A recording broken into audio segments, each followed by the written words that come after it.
Salut à tous, c'est Steven et aujourd'hui je vous parle du Mavic Pro de DJI, le nouveau, la deuxième génération.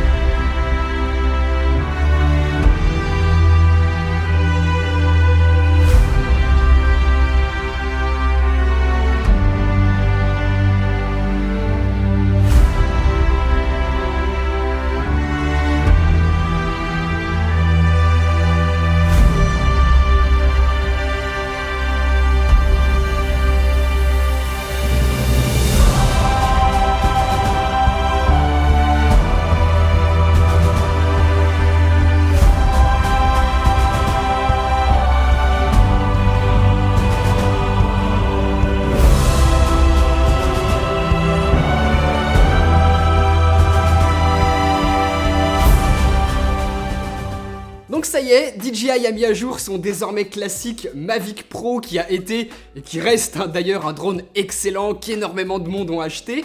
Mais c'est terminé, ce n'est plus le meilleur drone dans ce format aussi compact, puisque maintenant voici le nouveau, le Mavic 2.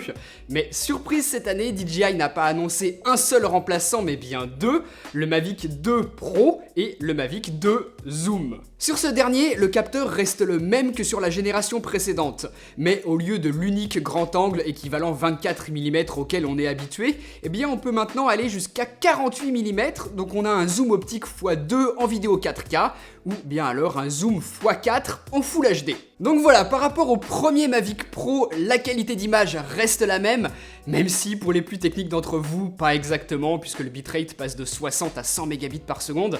Mais en gros, ce qu'il faut retenir, c'est que ce Mavic 2 Zoom est quasiment le même que le premier au niveau de la qualité d'image, mais qu'il offre plus de possibilités créatives grâce au zoom, justement. Ça va par exemple permettre de faire le fameux effet vertigo, en reculant avec le drone tout en zoomant pour donner cette impression si particulière sur l'arrière-plan. C'est plutôt stylé, je trouve. Par contre, sur le Mavic 2 Pro, la qualité vidéo sera bien meilleure puisqu'on a une toute nouvelle caméra, et moi forcément c'est ça qui m'a attiré et c'est pour ça que j'ai choisi celui-ci parmi les deux nouveaux qui ont été annoncés. Les images que vous avez vues en début de vidéo ont d'ailleurs été tournées avec, mais avant de vous parler en détail de la caméra, on va un petit peu s'attarder sur le nouveau design puisque ces deux nouveaux Mavic sont un petit peu différents de l'ancien. Déjà, il est plus lourd.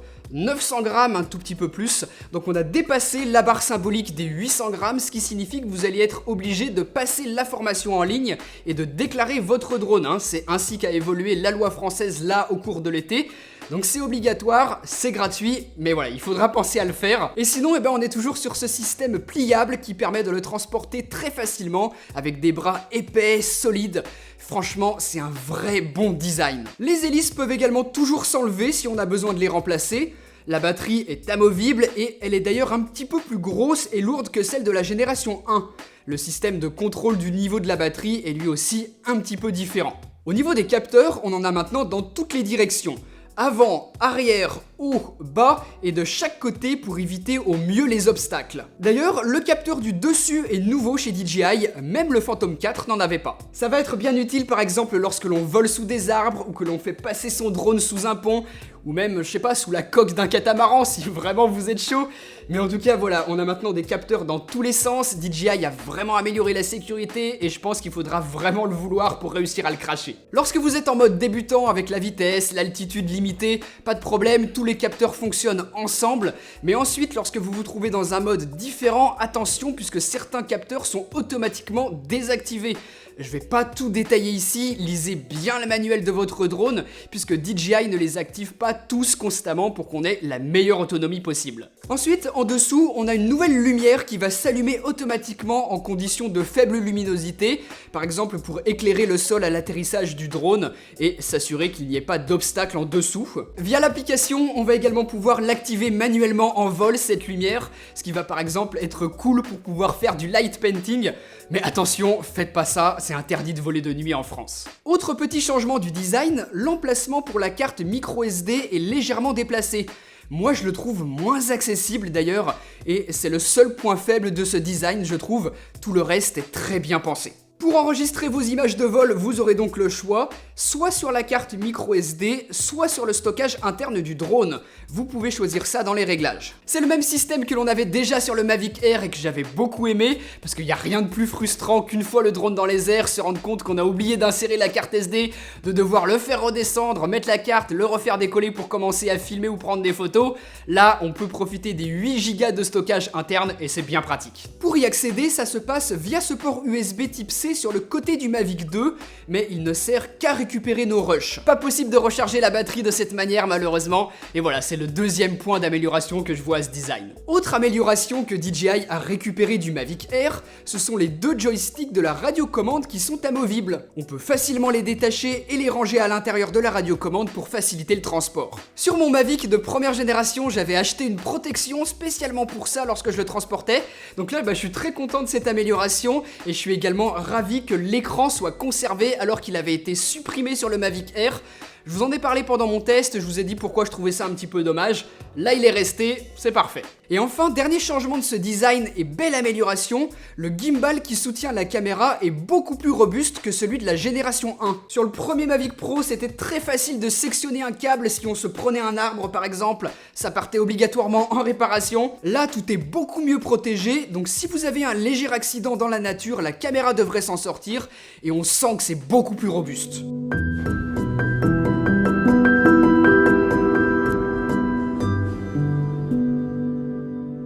Pour la caméra justement, de 12 millions de pixels sur le Mavic Pro 1, on passe à 20 millions de pixels sur ce Mavic Pro 2 et l'ouverture est à présent variable, comme sur la gamme Phantom. On aura donc la possibilité de modifier ça dans les réglages en ouvrant au maximum à un équivalent 2.8. Ça c'est très bien parce qu'en pleine journée, avec une bonne luminosité, eh bien on pourra se permettre de fermer le diaphragme pour faire entrer moins de lumière et ainsi obtenir un meilleur piqué que si l'on ouvrait en grand. En réduisant l'ouverture et donc la lumière qui rentre, on va également pouvoir ajuster nos autres réglages comme le shutter speed que l'on va pouvoir définir autour des 50 pour garder des flous de mouvement qui soient naturels. La règle en vidéo, elle est toute simple. Par exemple, si je filme à 25 images par seconde, je devrais définir ma vitesse à 1/50 de seconde. Si je filme à 60 images par seconde par exemple, ma vitesse devra être de 1/120 de seconde et ainsi de suite. C'est une règle de 2, sachant que ce Mavic 2 Pro est capable de filmer jusqu'à 120 images par seconde en Full HD. Donc avoir ce contrôle sur l'ouverture, c'est vraiment quelque chose que j'attendais et que je suis ravi d'avoir. Ça va nous simplifier les choses lorsque l'on veut s'approcher d'un look le plus cinématique possible. Et enfin, toujours dans cette optique d'obtenir la plus belle image possible, on va pouvoir ajouter un filtre ND ou un filtre polarisant qui va venir se fixer comme ceci sur notre objectif. Au niveau du capteur, c'est une petite prouesse qu'a réussi DJI là cette année, puisqu'on a maintenant un capteur d'1 pouce, soit 2 fois plus grand que le capteur du Mavic Pro classique ou du Mavic 2 Zoom. Sur un drone aussi compact, c'est assez incroyable, c'était un rêve pour tous ceux qui adorent la vidéo, et moi c'est clairement ce qui m'a motivé à choisir ce modèle-là. Avant, quand j'avais un projet vidéo, j'hésitais toujours, est-ce que je veux la meilleure qualité d'image possible, et je prends à ce moment-là le Phantom 4 Pro, mais qui est une vraie galère à transporter, ou alors est-ce que je sacrifie un petit peu ma qualité d'image pour avoir un drone plus facilement transportable? Maintenant la question ne se pose plus puisqu'on a un drone qui est toujours super facile à transporter, mais avec un grand capteur. DJI n'a pas racheté Hasselblad pour rien, c'est leur capteur qui équipe ce Mavic 2 Pro avec tout leur savoir-faire en termes de color science qui les caractérise. Et puisqu'on parle de couleurs, énorme nouveauté sur ce Mavic 2 Pro qui va plaire à tous les vidéastes, la possibilité de filmer avec un bitrate plus élevé que par le passé. C'est du 100 mégabits par seconde, mais surtout en 10 bits dans un tout nouveau format log. Concrètement, ça va nous laisser plus de possibilités en post-production pour étalonner notre image, et cet ajout, couplé à un capteur plus sensible à la lumière et avec une plage dynamique plus large que sur la génération 1, c'est tout simplement génial. Là, on égale les performances vidéo du Phantom 4 Pro. Avec ce type de processeur dans un drone aussi petit, DJI avait le choix. Soit il nous donnait du 60 images par seconde en 4K, soit de la vidéo HDR, soit un enregistrement en 10 bits. Ce qu'ils ont fait finalement, et je pense que c'est vraiment le bon choix. C'est quelque chose qui compte vraiment lorsque l'on veut pousser ses couleurs en post-production sans trop dégrader son image. La différence entre le Mavic 2 Pro et le Mavic 2 Zoom ou le Mavic 1 est clairement visible. Surtout dans les conditions de luminosité un petit peu faibles où le capteur de 1 pouce est évidemment supérieur. Donc si vous cherchez la meilleure qualité d'image possible, faites le même choix que moi. En photo, même constat. Le plus grand capteur du Mavic 2 Pro donnera des clichés moins bruités, plus détaillés et avec un meilleur piqué. C'est évidemment du RAW et dans des conditions un petit peu plus difficiles, les 14 stops de dynamic range du Mavic 2 Pro se feront ressentir face aux 13 stops du Mavic 2 Zoom par exemple. En fait, le Mavic Pro première génération et le Mavic 2 Zoom donneront le même résultat qu'une caméra de smartphone dans les airs, même si la fonction de zoom permettra des clichés plus rapprochés, ce qui peut tout de même être parfois bien pratique. Bref, vous l'aurez compris, on a un vrai bond en avant au niveau de la qualité vidéo par rapport à la génération précédente avec le Mavic 2 Pro. Le Mavic 2 Zoom, lui, évolue plutôt dans les possibilités créatives qu'offre le changement de focale, mais la qualité d'image, elle, sera quasi identique à celle que l'on avait sur la première génération du Mavic Pro, c'est-à-dire vraiment pas terrible en basse luminosité par exemple, et c'est normal, hein, le capteur est tout petit.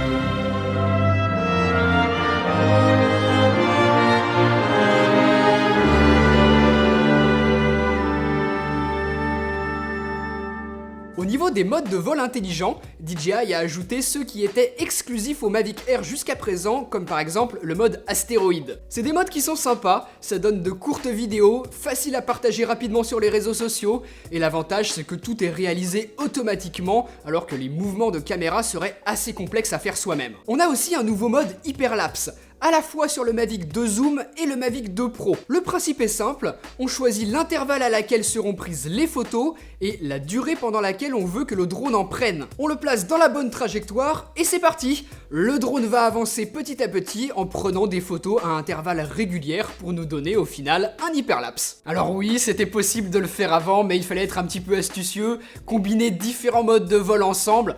Bref, là c'est beaucoup plus facile, c'est beaucoup plus automatisé. On se retrouve avec une vidéo toute faite, facile à partager sur les réseaux sociaux, et on peut également choisir d'enregistrer tous les clichés en RAW sur la carte mémoire, et ensuite assembler soi-même l'hyperlapse pour faire tous les ajustements de couleurs que l'on souhaite en post-production. En ce qui concerne les autres modes, l'Active Track est toujours présent. Pour rappel, il permet de traquer un sujet et le suivre automatiquement en le gardant bien au centre de l'image. Par contre, il est amélioré, et ça c'est bien, parce qu'auparavant, si notre sujet disparaissait brièvement du champ de la caméra, typiquement si vous étiez en train de suivre une voiture avec un drone et qu'il y avait un arbre qui apparaissait dans le champ qui masquait la voiture un court instant, et le drone pouvait perdre le tracking et stopper sa course. Maintenant, le drone est un petit peu plus intelligent, s'il perd quelques instants le sujet, il va continuer sa course jusqu'à avoir de nouveau le sujet dans le champ de sa caméra, il va se reloquer dessus, continuer son tracking. C'est plutôt appréciable. Le mode Point of Interest évolue aussi.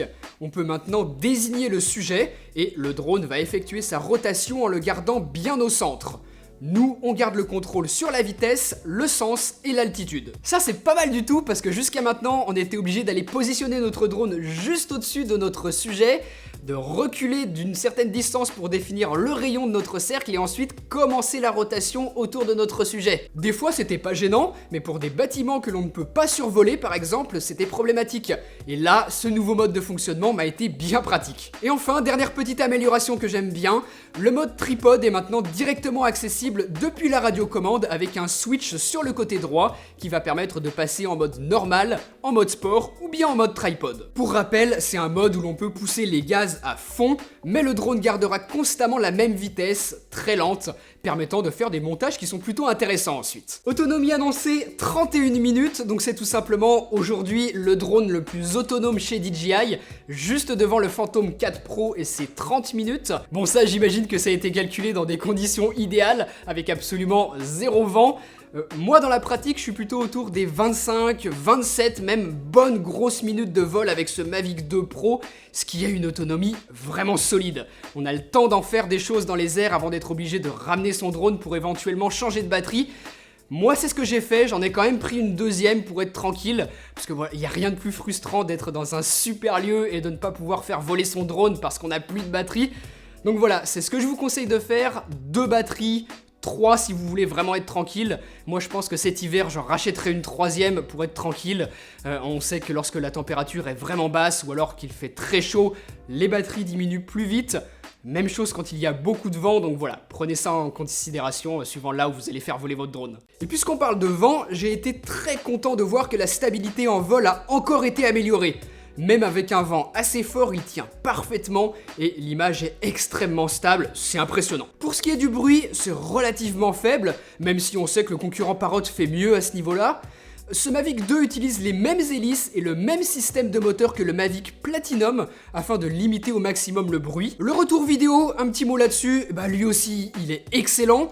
C'est un signal radio entre le drone et la radiocommande et j'ai jamais constaté aucune déconnexion pendant tous mes vols avec ce drone. Les déconnexions, c'était quelque chose qui m'avait parfois vraiment embêté sur le Mavic Air qui lui utilise une connexion Wi-Fi entre le drone et la radiocommande, mais là on est tranquille. Comme sur la première génération de Mavic Pro, le signal est stable et la portée passe même de 7 à 8 km. Donc évidemment, on ne volera jamais aussi loin, mais c'est pour vous dire, on est sur quelque chose de sérieux, ça tient. Et enfin, le retour vidéo est enregistré sur le smartphone en 1080p, alors qu'auparavant, c'était du 720p. Voilà. Bon, je vous ai dit vraiment tout ce qu'il y avait à savoir dessus et ce que j'en pensais. J'en suis ravi, vous l'avez compris, il est vraiment excellent et comme tout ce qui est excellent, en général, le prix va avec. Je vous les affiche juste ici, en tout cas les prix pour la France qui vont un petit peu varier, mais globalement ça va être ça. Donc c'est clair que c'est un gros budget, mais je pense sincèrement que ça les vaut si vous en avez une réelle utilité. On peut maintenant faire de la vraie prod avec ce drone. On a une super caméra, un format hyper compact. Moi j'en ai rêvé de ce truc, franchement, c'est génial d'avoir ça à notre disposition pour le grand public, pour les semi-professionnels. Si vous avez envie de vous en prendre un, comme d'habitude, juste en dessous, dans la description de la vidéo, je vous ai mis tous les liens utiles pour l'acheter. Et si vous êtes vraiment sûr de votre achat, à votre place, je traînerai pas trop. Là, on est encore au lancement du drone, les stocks vont être limités et DJI est connu pour vite allonger très longuement ses délais de livraison. Donc voilà, pensez-y. Donc je peux évidemment que vous le conseiller, c'est tout simplement le meilleur drone du marché en ce moment sur ce format aussi compact pour une telle qualité vidéo. Voilà, c'est une tuerie. DJI n'a absolument aucun concurrent sur ce secteur-là. Donc allez-y, vous serez clairement pas déçus. Si vous avez moins de budget mais que vous voulez quand même un drone, vous pouvez aller voir ce que je pense du Mavic Air ou du petit Spark. Je les ai testés tous les deux. Et puis moi je vous dis à très bientôt pour une prochaine vidéo. Allez, salut!